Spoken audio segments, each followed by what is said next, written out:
नमस्कार साथियों, आज जीके जीएस की क्लासेस में सभी साथियों का स्वागत है। आज पैट एग्जाम 2025 के लिए ये सेकेंड प्रैक्टिस सेशन में सभी साथियों का दिल से तहे दिल से स्वागत है। और आज बहुत ही मोस्ट इम्पॉर्टेंट प्रश्न आपकी पैट एग्जाम के लिए जो परीक्षाओं में पूछे जाते हैं उनको शामिल किया गया है। तो आज बहुत ही अच्छी एक्सप्लेनेशन होने वाली है दोस्तों, तो हमारे साथ जुड़े रहिए।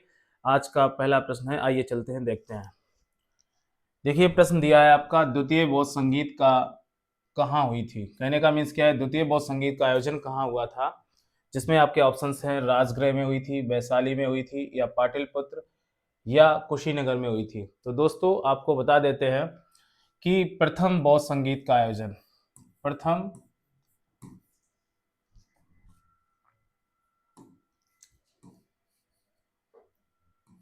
प्रथम बौद्ध संगीत का आयोजन दोस्तों कहाँ हुआ था। इस बात की बात, तो प्रथम बौद्ध संगीत जो हमारी हुई थी, प्रथम बौद्ध संगीत, इसका जो आयोजन हुआ था, इसका आयोजन हुआ था राजगृह में। कहाँ हुआ था? राजगृह में। और इस संगीत का आयोजन किसने कराया था? तो आपको याद रखना है, अजातशत्रु ने। किसने करवाया था? अजातशत्रु ने।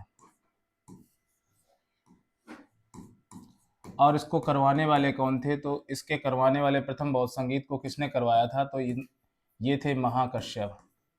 महाकश्यप, आपको याद रखना है, प्रथम बौद्ध संगीत को किसने करवाया था? तो महाकश्यप ने करवाया था। और प्रथम बौद्ध संगीत के ये क्या थे? अध्यक्ष थे। और ये बौद्ध संगीत का आयोजन कहाँ हुआ था? राजगृह में हुआ था। और इसको करवाने वाले शासक कौन थे उस समय?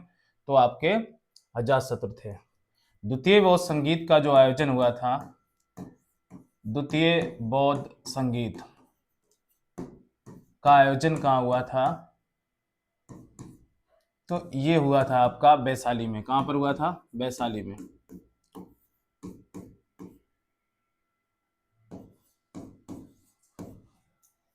और इसको किसने करवाया था? तो इसको करवाया था कालाशोक ने। किसने करवाया था? कालाशोक ने। दोस्तों याद रखना है, कालाशोक ने द्वितीय बौद्ध संगीत का आयोजन करवाया था। और ये बौद्ध संगीत 383 बीसी में हुई थी, ये भी याद रखना, 383 बीसी में। और प्रथम वाली कब हुई थी? तो 483 बीसी में। आपको पता होगा, जब महात्मा बुद्ध की मृत्यु हो जाती है, उसके बाद प्रथम बौद्ध संगीत का आयोजन अजातशत्रु कराता है, जबकि द्वितीय बौद्ध संगीत का आयोजन कौन कराता है? तो ये कराता है आपका कालाशोक। किस जगह पर होती है? वैशाली में। और इसके अध्यक्ष कौन है? सब कमीर। सब कमीर, याद रखना, द्वितीय बौद्ध संगीत के अध्यक्ष कौन है? तो सब कमीर। यहां से बहुत ही इंपॉर्टेंट प्रश्न पूछा जाता है दोस्तों, तीसरी बौद्ध संगीत का आयोजन किसने करवाया था? तीसरी बौद्ध संगीत का आयोजन किसने करवाया था? तो आपको याद रखना है, ये अशोक ने करवाई थी, अशोक ने। और ये कहाँ हुई थी? तो आपको याद रखना है, पाटलिपुत्र में। कहाँ हुई थी? पाटलिपुत्र में। बहुत ही इंपॉर्टेंट, मोस्ट इंपॉर्टेंट प्रश्न है। पाटलिपुत्र में तीसरी बौद्ध संगीत का आयोजन किया गया था। और इसको करवाने वाले जो अध्यक्ष थे इस तीसरी बौद्ध संगीत के, इसके कौन थे? तो आपको याद रखना है दोस्तों, मोगल पुत्र तिस। मोगल पुत्र तिस। तीसरी बौद्ध संगीत के अध्यक्ष कौन थे? तो मुगल पुत्र तिस, ये याद रखना। और इसको करवाया किसने था? तो राजा अशोक ने करवाया था। ये बौद्ध संगीत का आयोजन 250 बीसी में हुआ था, आपको याद रखना है। चौथी बौद्ध संगीत का आयोजन, क्योंकि यहाँ से कोई ना कोई प्रश्न एग्जाम के लिए पूछा जाता है, तो आपको सारी बौद्ध संगीतियां पता होनी चाहिए। चौथी बौद्ध संगीत का आयोजन कहाँ हुआ था? तो आपको याद रखना, ये जो हमारी हुई थी, ये हुई थी कुंडलवन में। कहाँ हुई थी? कुंडलवन में। और आप जानते हो ये जो एरिया है आपका जम्मू कश्मीर का है। और यहाँ के राजा कौन थे उस समय? तो ये थे आपके कनिष्क। राजा कनिष्क ने चौथी बौद्ध संगीत का आयोजन करवाया था। तो प्रथम बौद्ध संगीत का आयोजन अजातशत्रु ने, द्वितीय बौद्ध संगीत का आयोजन कालाशोक ने, तृतीय बौद्ध संगीत का आयोजन अशोक ने करवाया था। और चौथी बौद्ध संगीत किसने बुलवाई थी? तो राजा कनिष्क ने बुलवाई थी। पहली वाली कहाँ हुई थी? तो राजगृह में। और दूसरी कहाँ हुई थी? तो वैशाली में। और तीसरी कहाँ हुई थी? तो पाटलिपुत्र में। और चौथी कुंडलवन में। और पांचवी आपको पता होगी किसने कहाँ हुई थी? तो ये कन्नौज में हुई थी। चलिए, ये और इसमें आंसर क्या हो जाएगा दोस्तों? तो द्वितीय बौद्ध संगीत का आयोजन कहाँ हुआ था? वैशाली में। आइए नेक्स्ट प्रश्न लेते हैं। सिकंदर किस दर्रे से भारत आया था? देखिए आप सभी लोग जानते हैं, भारत पर कई सारे आक्रमणकारी विदेशी आए, जिसमें आप सिकंदर का नाम बहुत अच्छे से जानते होंगे। तो पहली बार सिकंदर भारत आया था तो किस दर्रे को ये क्रॉस करके आया था? ऑप्शंस दिए हैं, खैबर दर्रे से आया था, बोलन दर्रे से आया था, नाथुला दर्रे से आया था या सिपकिल्ला दर्रे से आया था। देखिए दोस्तों, बात करें कि किस दर्रे से आया था तो सबसे इंपॉर्टेंट बात है यहाँ पर आंसर क्या होगा, खैबर दर्रे से आया था। एक युद्ध हुआ था पोरस, राजा पोरस और सिकंदर के मध्य, जिसे कहा जाता है हाइडे स्पीच का युद्ध। हाइडे स्पीच का युद्ध।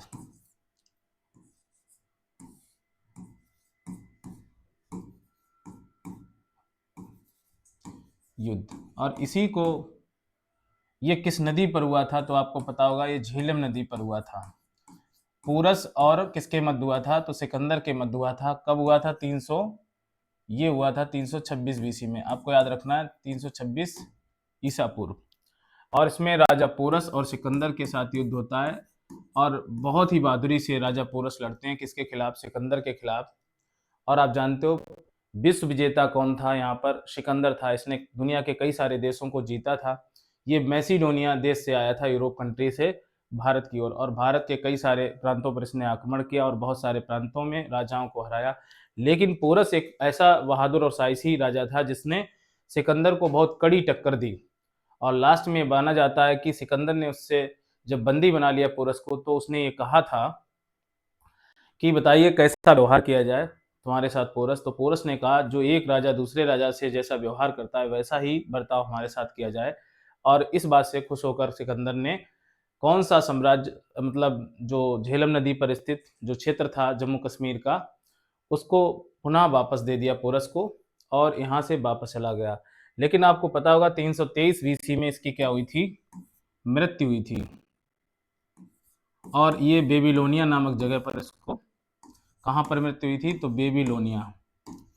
आपको पता होगा सिकंदर के विषय में कई सारी बातें महत्वपूर्ण हैं। इसकी जीवनी कौन सी है? सिकंदर की जीवनी ओनो सिक्रेटियस। ओनो सिक्रेटियस,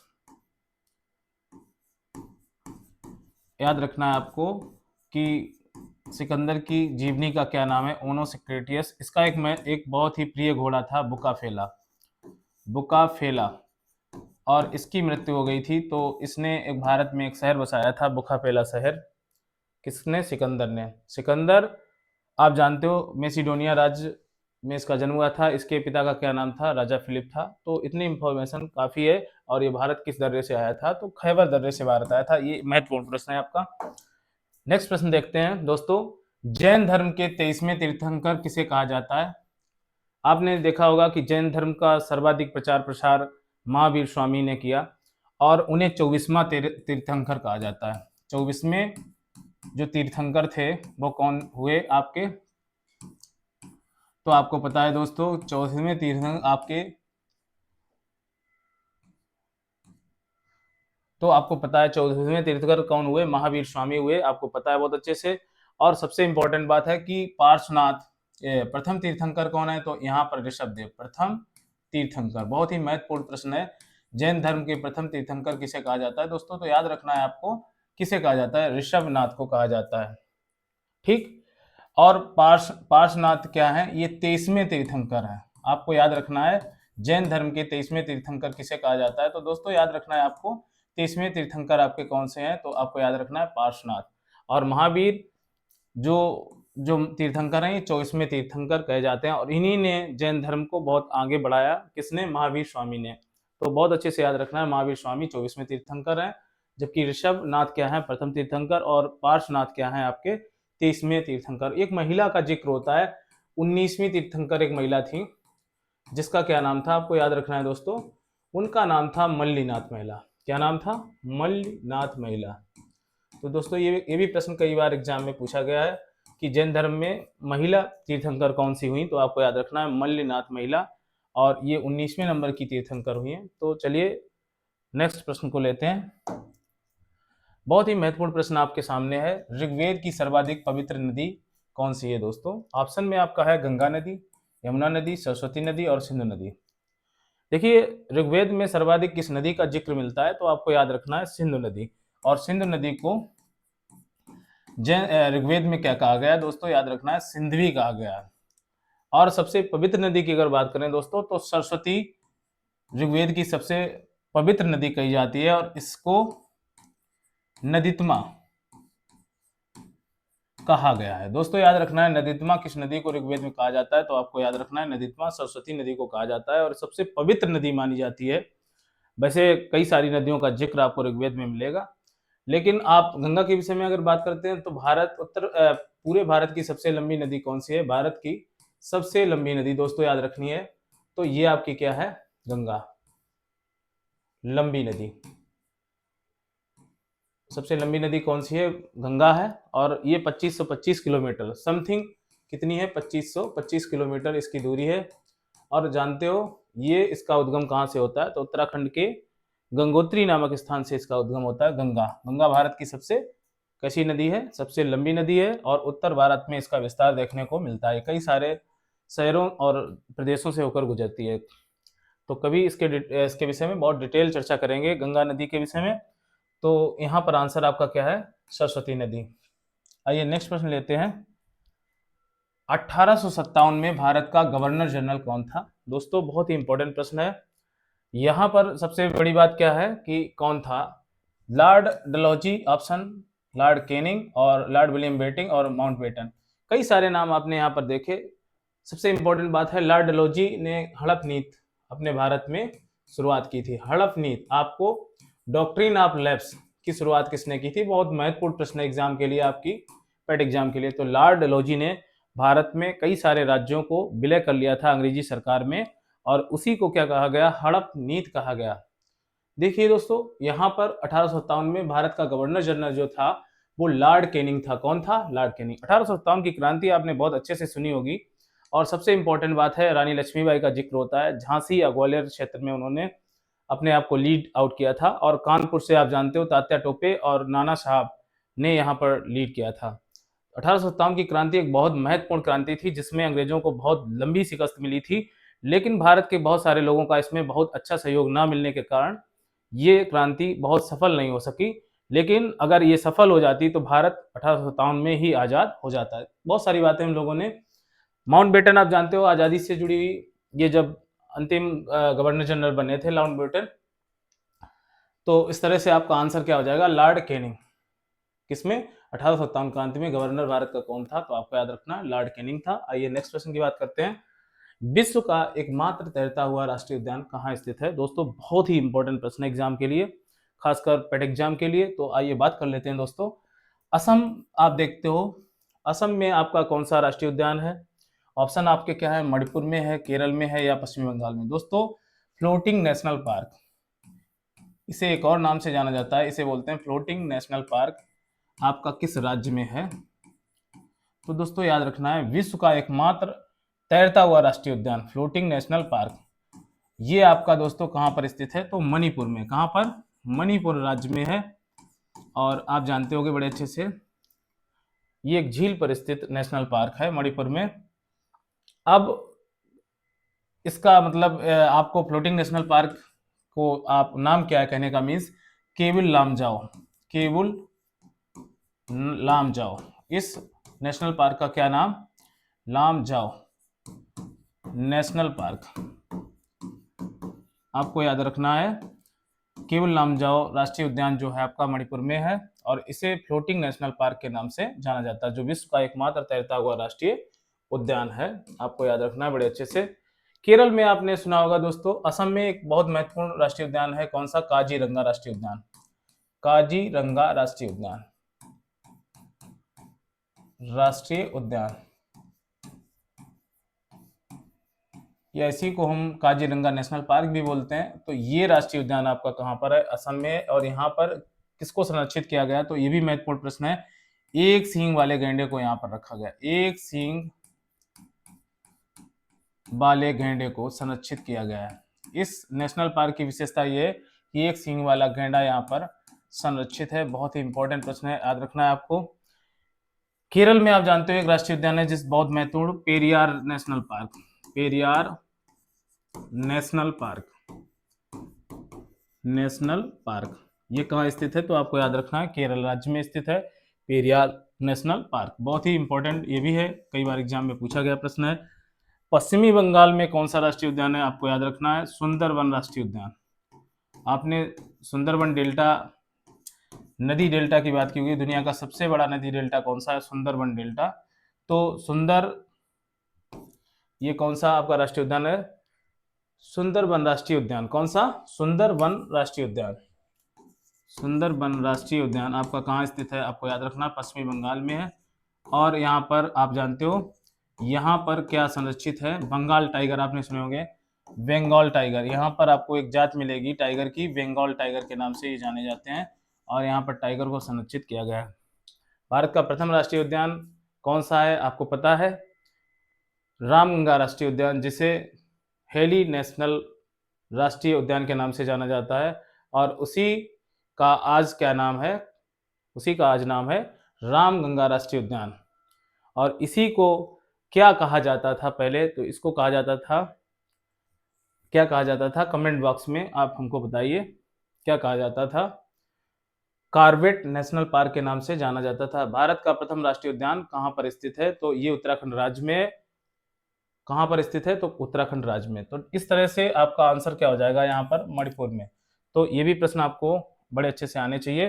केवल लामजाओ दुनिया का पहला तैरता हुआ राष्ट्रीय उद्यान है। आइए नेक्स्ट प्रश्न को समझते हैं। भारत में मीठे पानी की सबसे बड़ी झील कौन सी है? काफी महत्वपूर्ण प्रश्न है, और इस प्रश्न में ऑप्शन दिए हैं, डल झील है, बुलर झील है, चिल्का झील है, या कुलेरी झील। दोस्तों, भारत की सबसे बड़ी मीठे पानी की झील आपकी कौन सी है? बुलर झील है। ये कहाँ पर है? जम्मू कश्मीर राज्य में है। डल झील भी आपने सुनी होगी, ये पर्यटन के लिए जानी जाती है, और ये डल झील भी कहाँ है? जम्मू कश्मीर में है।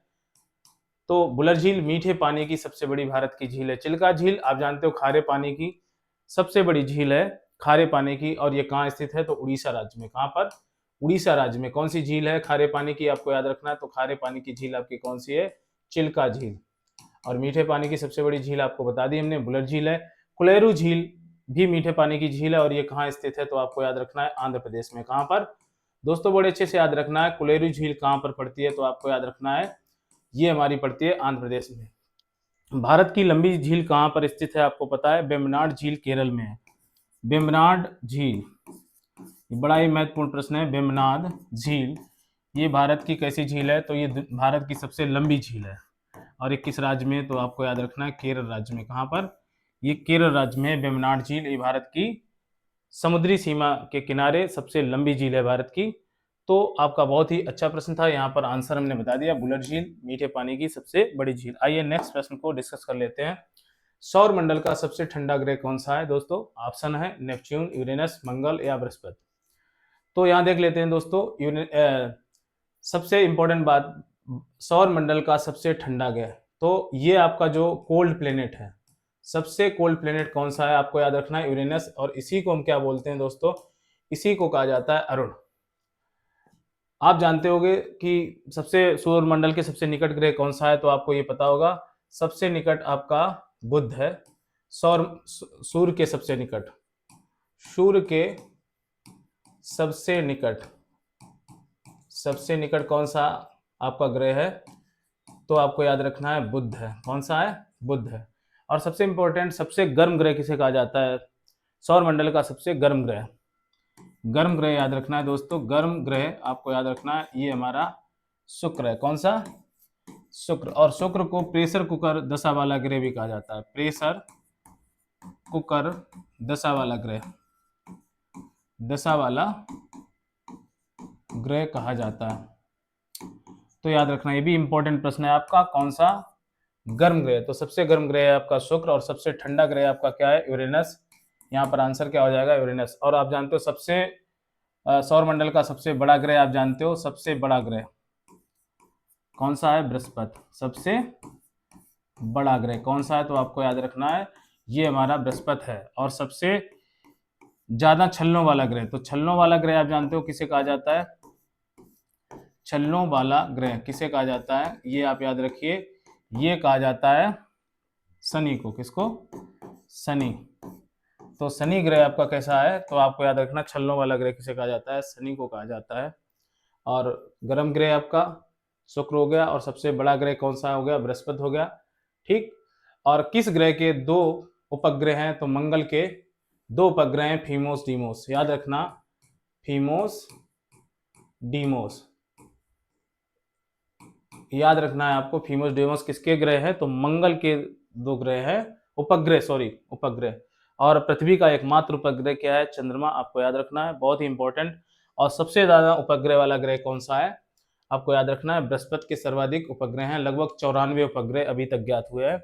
आइए नेक्स्ट प्रश्न को समझ लेते हैं। प्रश्न दिया है, जलवायु परिवर्तन का प्रमुख कारण क्या है। तो देखिए यहाँ पर ऑप्शन दिया है, सौर विकिरण, ग्रीन हाउस गैसें, ज्वालामुखी विस्फोट और भूकंप।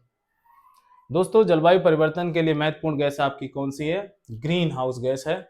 आपको याद रखना है ग्रीन हाउस गैसों में सबसे हानिकारक गैस कौन सी है, सीएफसी।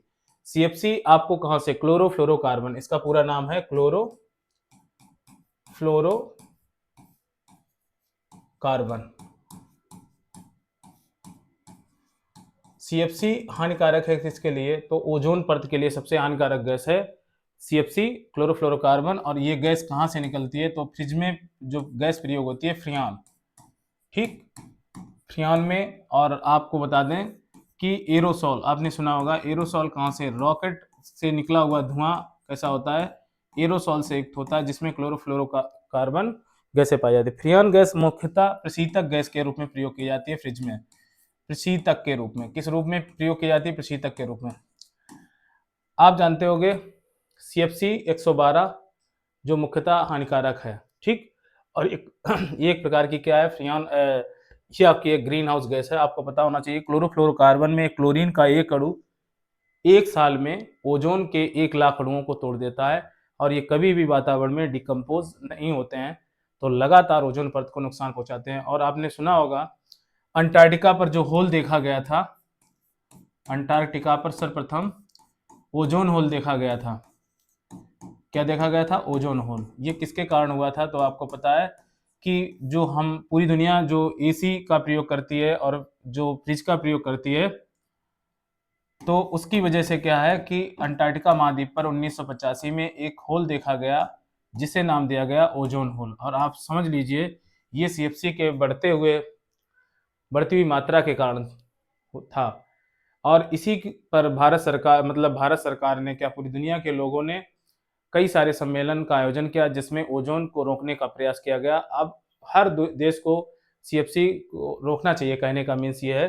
तो आपको याद रखना जलवायु परिवर्तन के लिए हानिकारक गैस कौन सी है, ग्रीन हाउस गैसें हैं।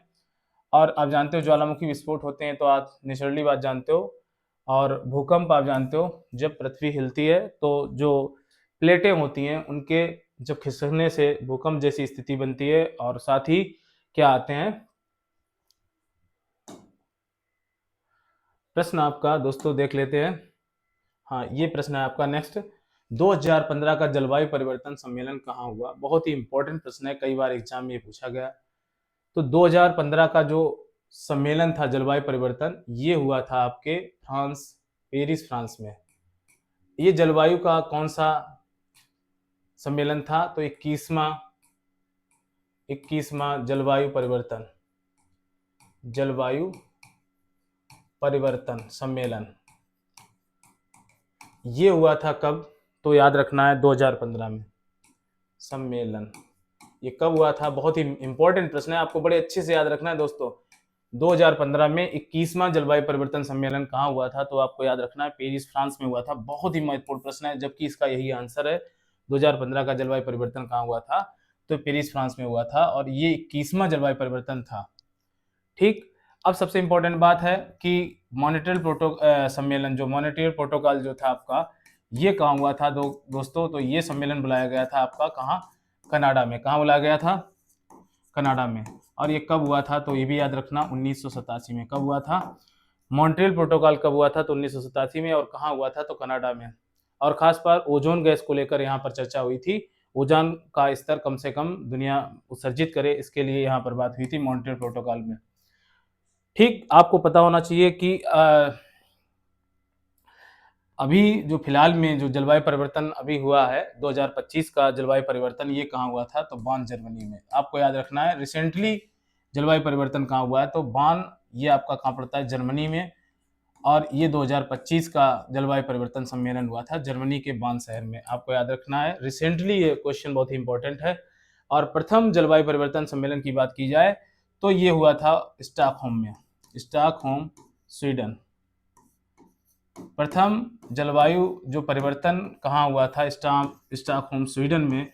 और ये कब हुआ था? तो आपको याद रखना ये 1972 में हुआ था। कब हुआ था? 1972 में हुआ था स्टॉकहोम सम्मेलन, या इसी को बोलते हैं प्रथम जलवायु सम्मेलन। ये कहाँ हुआ था? स्वीडन के स्टॉकहोम में, और 1972 में हुआ था। तो महत्वपूर्ण कुछ बातें आपको याद रखनी। बहुत ही अच्छा प्रश्न था, मोस्ट इंपॉर्टेंट प्रश्न था आपकी पेट एग्जाम के लिए। आपको बहुत अच्छे से सारे प्रश्नों को समझना है। और दोस्तों, खासकर हमारी क्लास में आपकी जीएस और जीके की जो भी समस्याएं हैं ऑलरेडी हम सॉल्व करेंगे, और बहुत ही अच्छे से आपकी जितनी भी अगली जो क्लासेस होंगी बहुत ही बेहतरीन होंगी, और हमें उम्मीद है कि आप हमारी क्लास से बहुत कुछ सीखेंगे। आइए नेक्स्ट बात करते हैं, नेक्स्ट क्वेश्चन की। संविधान सभा की प्रथम बैठक का अध्यक्ष किसने की? आपको पता होना चाहिए संविधान सभा की प्रथम जो बैठक हुई थी वो 9 दिसंबर 1946 को हुई थी, और इसमें अस्थायी अध्यक्ष चुना गया था डॉक्टर सच्चिदानंद सिन्हा को। अस्थायी सदस्य, कैसा? अस्थायी अध्यक्ष चुना गया था। आपको याद रखना है संविधान सभा की प्रथम बैठक में अस्थायी अध्यक्ष चुने गए थे कौन? तो आपको याद रखना है दोस्तों, कौन? सच्चिदानंद सिन्हा। सेकेंड बैठक हुई थी 11 दिसंबर 1940 को, और याद रखना है इस बैठक में स्थायी रूप से अध्यक्ष चुने गए थे। स्थायी अध्यक्ष किसे बनाया गया था? स्थायी अध्यक्ष 11 दिसंबर 1940 को, और स्थायी अध्यक्ष चुने गए थे आपके डॉक्टर राजेंद्र प्रसाद। डॉक्टर राजेंद्र प्रसाद, आप इनका नाम तो बड़े अच्छे से जानते होंगे। ये हमारे भारत के प्रथम प्रेसिडेंट ऑफ इंडिया थे, यानी फर्स्ट प्रेसिडेंट ऑफ इंडिया किसे चुना गया था भारत में? डॉक्टर राजेंद्र प्रसाद को। तो ये बात याद रखनी है। और ये संविधान सभा के क्या स्थायी अध्यक्ष भी चुने गए थे, ये भी याद रखना। जबकि अस्थायी अध्यक्ष किसे चुना गया था? सच्चिदानंद सिन्हा को। एक और प्रश्न यहाँ पर उपाध्यक्ष भी चुने गए थे। उपाध्यक्ष एसजी मुखर्जी को।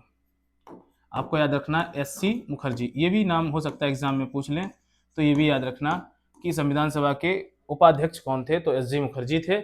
और आपको पता है कि संविधान सभा की अंतिम बैठक कब हुई? आपको इंपॉर्टेंट याद रखना है। तीसरी बैठक का आयोजन हुआ था 13 दिसंबर 1940 को। तीसरी बैठक, संविधान सभा की तीसरी बैठक कब बुलाई गई? तो आपको याद रखना है ये बुलाई गई थी 13 दिसंबर 1940 को। कुल बैठकें कितनी हुई? 11 बैठकें हुई थी। किसमें बैठक? तो याद रखना है संविधान सभा की 11 बैठकों में 165 दिन कार्रवाई चली थी, ये भी याद रखना। और साथ ही संविधान सभा की अंतिम बैठक कब हुई? तो 24 जनवरी 1949 को। 24 जनवरी 1949 को। और हमारा संविधान पारित कब हुआ? तो आपको याद रखना है संविधान हमारा पारित हुआ है 26 जनवरी 1950 को। 26 जनवरी 1950 को। तो इस तरह से हमने सारे प्रश्नों को यहाँ पर, थोड़ा इसमें थोड़ा डाउट है, 1950 है शायद, 24 जनवरी 1950। तो एक बार देख लेना, देखते हैं, या नेक्स्ट टाइम आपको डिस्कस करेंगे। भारतीय संविधान में आपात उपबंध किस देश से लिए गए हैं? देखिए दोस्तों, बहुत ही अच्छा प्रश्न है और बहुत अच्छा एग्जाम के लिए महत्वपूर्ण है। तो आइए बात करते हैं। इसमें ऑप्शन दिए संयुक्त राज्य अमेरिका, जर्मनी, या यूनाइटेड किंगडम, या कनाडा। तो दोस्तों आपको याद होना चाहिए मौलिक अधिकारों की बात जो हुई थी, मौलिक अधिकारों को कहाँ से लिया गया है? तो आपको याद रखना है ये मौलिक अधिकार हमारे कहाँ से लिए गए? ये लिए गए आपके संयुक्त राज्य अमेरिका से। और महाभियोग की प्रक्रिया ये भी आपकी कहाँ से है? कई बार एग्जाम में प्रश्न बनते रहते हैं, तो ये भी आपके अमेरिका से लिए गए। मौलिक अधिकार याद रखना कहाँ से लिए गए? जर्मनी से। देखिए आपात उपबंध जो हमारे हैं भारत में वो कहाँ से लिए गए? जर्मनी के वाइमर संविधान से। जर्मनी के वाइमर संविधान से ये आपात उपबंध लिए गए, आपको याद रखना है। और आप जानते हो भारत का सबसे लिखित बड़ा संविधान भारत का दुनिया में है। विश्व में सबसे बड़ा लिखित संविधान किस देश का है? आपको याद रखना है कि भारत का है। अगर यूनाइटेड किंगडम की बात करें तो यहाँ से क्या लिया गया है? तो आपको याद होगा यहाँ पर द्विसदनीय प्रणाली की बात की जाए तो यहाँ से है, और नागरिकता की बात की जाए तो भी आपके यूनाइटेड किंगडम से है। ठीक, आइए नेक्स्ट प्रश्न को समझ लेते हैं थोड़ा। भारतीय संविधान में एकल नागरिकता का प्रावधान कहाँ से लिया गया? देखिए काफी इंपॉर्टेंट प्रश्न है, आपको पता होना चाहिए। एकल नागरिकता का प्रावधान लिया गया यूनाइटेड किंगडम से। कहाँ से लिया गया? यूनाइटेड किंगडम से लिया गया है। ठीक, तो ये प्रश्न कई बार एग्जाम में पूछा गया, आपको याद रखना है। यूनाइटेड किंगडम से एकल नागरिकता की बात की। दोहरी नागरिकता किन देशों में आपको दी जाती है, तो आपको याद रखना है अमेरिका में। यहाँ दोहरी नागरिकता की बात होती है, दोहरी नागरिकता। ठीक, नागरिकता का जिक्र आपके संविधान में कहाँ पर, तो भाग 2 में है। कहाँ पर है, भाग 2 में। और साथ ही नागरिकता के अनुच्छेद कहाँ से हैं, तो अनुच्छेद आप ध्यान रखिए, नागरिकता के अनुच्छेद, ये अनुच्छेद आपके कहाँ से कहाँ तक हैं, तो आपको याद रखना है 5 से लेकर 11 तक। भारतीय में आप भारत में कैसे नागरिकता ले सकते हैं, उसके विषय में सारे प्रावधान अनुच्छेद 5 से लेकर 11 में बताए गए। और साथ ही नागरिकता से रिलेटेड कोई भी बात है, उस पर कानून कौन बना सकता है, तो भारत की संसद। याद रखना, भारत की संसद नागरिकता पर क्या बना सकती है, कानून बना सकती है, ये भी याद रखना। चलिए नेक्स्ट प्रश्न को डिस्कस कर लेते हैं। नेक्स्ट प्रश्न दिया है, 42वां संविधान संशोधन कब आया। देखिए दोस्तों, ऑप्शन दिए हैं 1972, 1974 और साथ ही 1976 और 1978। दोस्तों यहाँ पर आंसर क्या होगा, 1976। ठीक, 1976 में 42वां संविधान संशोधन भारत में लागू हुआ, जिसमें 10 मूल कर्तव्य बताए गए। कितने, 10 मूल कर्तव्य, ये भी याद रखना। 10 मूल कर्तव्य किस संविधान संशोधन में लाए गए, तो 1976 के 42वें संविधान संशोधन में 10 मूल कर्तव्यों को शामिल किया गया। जबकि 11वां मूल कर्तव्य ये कब शामिल हुआ, तो ये भी काफी अच्छा प्रश्न है, आपको याद रखना है। ये हमारा 1986 में जो संशोधन हुआ था, 26वां संशोधन, बात समझ रहे हो, 26वां संशोधन कब हुआ, तो याद रखना ये कब हुआ था, 1986 में। 1986 26वां संशोधन जो आया था, सॉरी ये नहीं, 26वां संशोधन कब आया, तो 2002 में। कब, 2002 में। और इसमें 11वें मूल कर्तव्य को शामिल किया गया, ये भी याद रखना है। ठीक, आपको बड़े अच्छे से याद रखना है। और आपको, चलिए नेक्स्ट प्रश्न से मिलवाते हैं। आपका नेक्स्ट प्रश्न क्या है, हाँ जी, भारतीय संविधान का कौन सा अनुच्छेद राज्य के अधीन मामले में सभी नागरिकों के लिए समान अवसर प्रदान करता है। काफी इंपॉर्टेंट बात है। भारतीय संविधान में समान अवसरों की बात कहां पर की गई, तो आपको याद रखना है, समान अवसरों की जो बात की गई, ये अनुच्छेद किसमें की गई, ये अनुच्छेद 16 में की गई। किसमें की गई, यहाँ पर आंसर क्या है, अनुच्छेद 16। आइए थोड़ा समझ लेते हैं। 17 अनुच्छेद में क्या है, अस्पृश्यता का अंत, अस्पृश्यता का अंत, अस्पृश्यता का अंत, या भारत में छुआछूत का अंत कौन से अनुच्छेद में अंकित है, तो आपको वर्णित है, तो अनुच्छेद 17 में। देखिए 18 अनुच्छेद में क्या है, उपाधियों का अंत। दोस्तों याद रखना, अंग्रेजों के द्वारा बहुत सारी पहले राजाओं को उपाधियां दी जाती थी, बहुत सारे लोगों को उपाधियां दी जाती थी, तो उपाधियों का अंत हो गया कब, अनुच्छेद 18 के अंतर्गत। अब कोई भी उपाधि किसी को नहीं दी जाती है। ठीक, तो लेकिन अंग्रेजों ने जैसे गांधी जी को केसरे हिंद की उपाधि दी थी। अंग्रेजों ने प्रथम विश्व युद्ध के दौरान जो बहुत सारे सैनिक घायल हुए थे, और वहाँ पर सैनिकों की अच्छी खासी इलाज करवाया था, किसने, गांधी जी ने इलाज किया था और उसमें सेवा की थी, तो उसके लिए उन्हें गांधी जी को केसरे हिंद की उपाधि मिली थी। ऐसी बहुत सारी उपाधियां हैं लोगों को जो दी जाती हैं, नाइटहुड की उपाधि आप दी गई थी, वो भी अंग्रेजों द्वारा। तो उपाधियों का अंत भारतीय संविधान में कहाँ अंकित है, अनुच्छेद 18 में। और अनुच्छेद 16 हमारा समान अवसरों की बात करता है। और अनुच्छेद 21A में क्या अंकित है, शिक्षा का अधिकार। आपको याद रखना है, शिक्षा के अधिकार की बात कहाँ है, शिक्षा का अधिकार ये आपका वर्णित है अनुच्छेद 21A में। आपको याद रखना, बहुत ही मोस्ट इंपॉर्टेंट प्रश्न है। अनुच्छेद 21 क्या है हमारा, ये हमारा शिक्षा के अधिकार की बात करता है। तो इस तरह आज की क्लास में हमने जो प्रश्न लिए थे उनको बहुत अच्छे से डिस्कस करने की कोशिश की, और मैं उम्मीद करता हूँ आने वाले नेक्स्ट प्रैक्टिस सेशन में और भी अच्छे प्रश्नों को सम्मिलित करेंगे, और साथ ही बहुत धुआंधार प्रश्न, शानदार प्रश्नों के साथ इस सीरीज को आगे बढ़ाएंगे। तो हमारे साथ जुड़े रहिए। हिस्ट्री, ज्योग्राफी के लिए आपका संविधान है, अर्थव्यवस्था है, बहुत सारे प्रश्न महत्वपूर्ण जो एग्जाम में पूछे जाएंगे, उनकी बहुत अच्छी प्रैक्टिस आपको यहाँ मिलने वाली है। हमारे लर्निंग बिल पर आपको बहुत ही अच्छे से सब कुछ पढ़ाया जाएगा, और सारी क्लासेस सारे सब्जेक्ट्स की बहुत अच्छे से की जाएंगी। तो हमारे साथ सभी साथी जुड़े रहिए। नमस्कार, जय हिंद साथियों।